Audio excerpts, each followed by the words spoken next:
Welcome to the Heidi Thorne Show. I'm your host, Heidi Thorne, and in this podcast, I share my real-world self-publishing and small business experience with you. So let's get started with today's show. Now, today's show is the launch of a series of podcasts that I'm going to be doing that review the 2018 Self-Publishing Survey results. So you are not going to want to miss any of these episodes. So if you haven't subscribed already to the podcast, do so now so you don't miss an episode. And just let's talk a little bit about the survey itself and what it was and why I did it, all of those good things.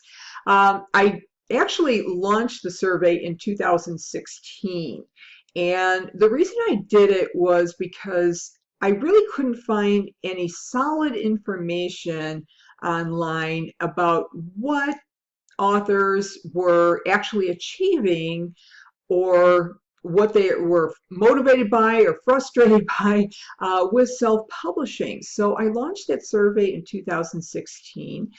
It was a good survey, but the 2018 one was even bigger and better. And the 2016 survey skewed kind of to the nonfiction side and business authors because I recruited heavily from my personal network. Now, in 2018, I did a lot of advertising for the survey, and we got a better mix of authors, more fiction authors, more men, younger authors. So I was really glad to see the mix of authors that we had in this year's survey. And I also want to take a quick moment to thank all of you. If you did participate, thank you so much. It means so much to me, and it will mean a lot to your fellow authors in the writing community. So that's a little bit about the survey. And in 2018, we had 163 authors participate. And in terms of the income question, we had 127 of them actually volunteered what they're getting from their book income. Now, the questions I allowed people to skip. So that's why we didn't have all 163 offering their book income. I did that. I allowed skip questions because I know some people are uncomfortable sharing certain information on surveys, so I wanted them to share whatever they felt comfortable sharing. So I was glad that a lot of them did actually share what they were making in terms of income so that we can get a better idea of what's actually going on out there in the self-publishing world. There's not a lot of good stats out there or solid ones, and it's really, really difficult to figure that out.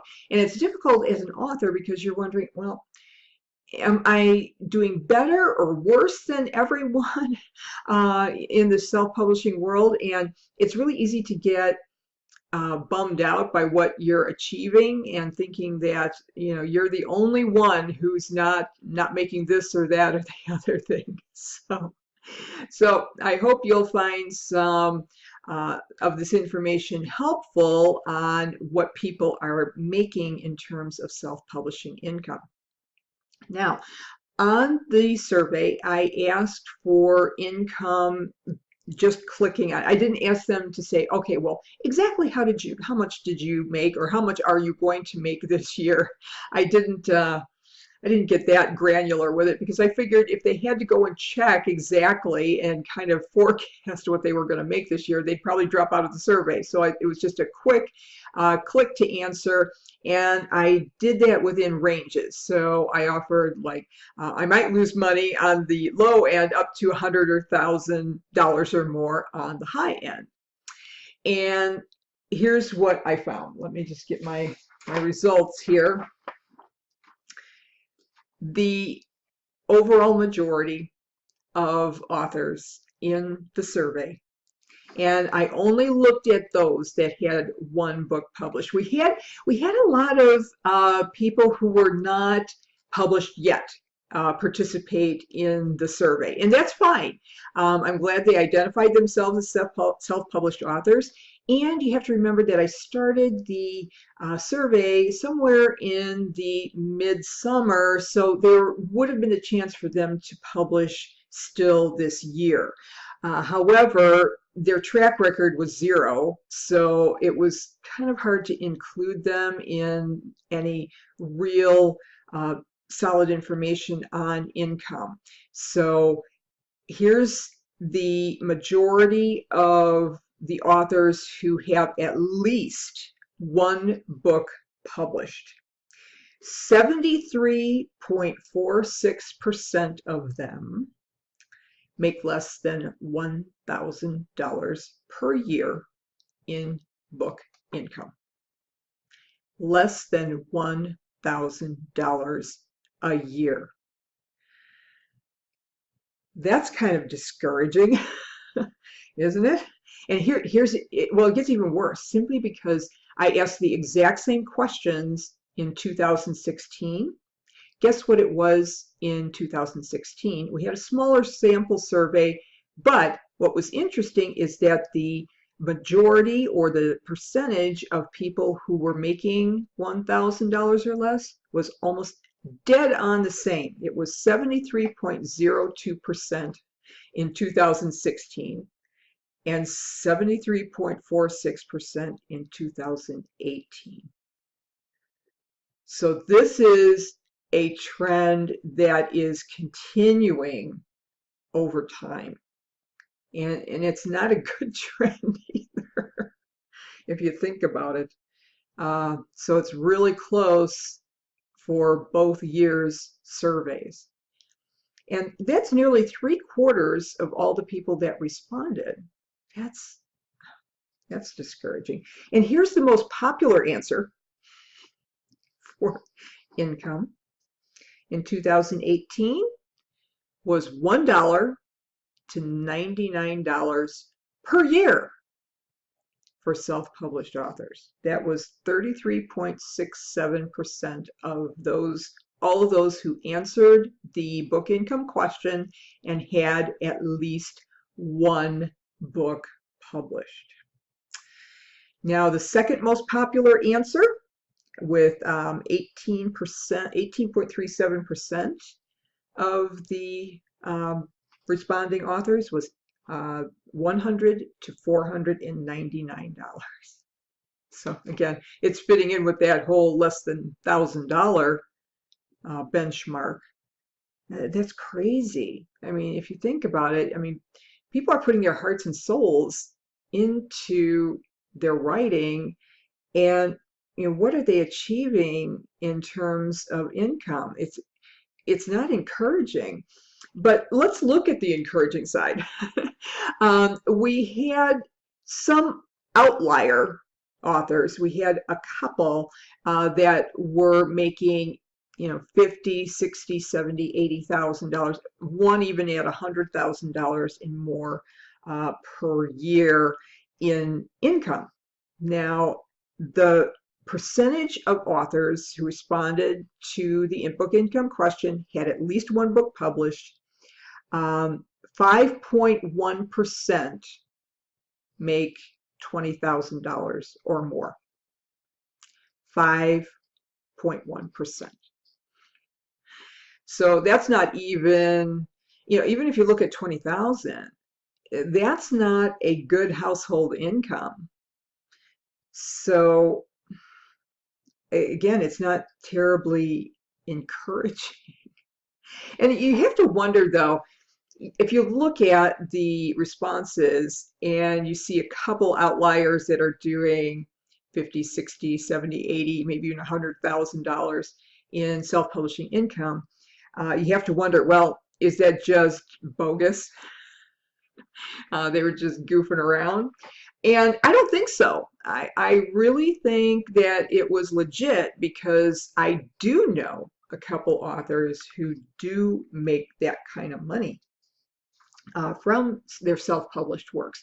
Now, their situations are completely unique, and it depends on their market It depends on how well they've built their author platform over the years. And, we're going to talk about the factors that do affect income in the future episodes, so you're not going to want to miss that.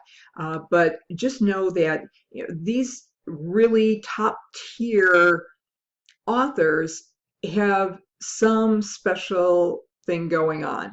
They have great skill, usually for marketing, and they have a really high profit niche. So there's a lot of factors that go into that, and I don't think it's duplicatable, but kudos to them for leveraging all their talents and their markets. So kudos to you folks who are actually achieving really good incomes from self-publishing.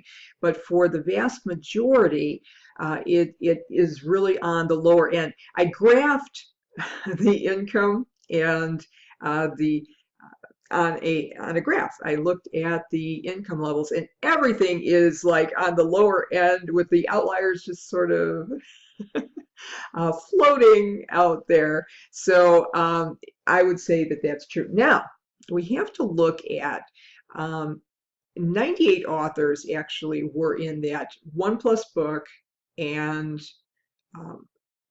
book income level. So you have to wonder, well, what does this mean for the larger population? I'm just looking at the survey data, and that is for those who participated in the survey. And all of those were random authors. I probably didn't know any. It was an anonymous survey, so I didn't know who was responding and how they were responding. I just knew that they were responding. And so it was really random, so I am more confident with these findings. But there could be up to a 10% margin of error either way. But if you look at that, if we're looking at the survey finding of 73.46% making less than $1,000, and we look at a margin of error going in either direction, that means in the larger population, we can expect 63% to 83% actually making less than $1,000 a year from self-publishing. And wow, this is this is not encouraging. In fact, I've been called out for being so much of a Debbie Downer when it comes to book income and reporting these things. What was I trying to do? Was I trying to discourage people from self-publishing? Well, maybe. I think what we have to be is we have to be realistic with what our possibilities are from self-publishing. And again, we're going to be talking about so many aspects of why this is happening, and is there anything you can do about it? We're going to be talking about all of this in the upcoming episodes this year for the podcast. So please, please, please subscribe to the Heidi Thorne Show on whatever platform you like to listen to your podcasts on. It's on iTunes, it's on Stitcher, it's on Podbean, it's on YouTube for the video version, and if you have an Alexa, you can use the AnyPod Alexa skill to listen to it there too. And definitely, if you have author friends who are either thinking about self-publishing or are already self-published, please share the show with them on social media. I would really, really appreciate that. So, I do have my books, of course, are available on Amazon and Audible. So if you want to check those out, because I'm a self-published author too. So you can imagine that I'm just as interested in these results as you are. And if you want to connect with me, of course, there's my website and has links to all my social media links and things too. So connect with me there too as well. Thank you so much for listening and for your support. I'll look forward to discussing these issues with you again in the next episode. And in the meantime, have a great day.